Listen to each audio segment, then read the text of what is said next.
everyone, this is Ashley from IntervalUp. Today I'm going to show you a quick video of how to do a perfect curtsy lunge. So if you have your weights, go grab heavy weights.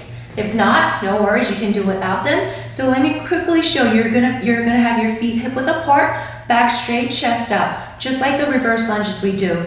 But this time you're gonna bring your foot back, cross, and then go down, and then come back, down. You're gonna work on your hips, your glutes, your hamstrings, your core, everywhere. Make sure when you do this movement, you are not turning your body.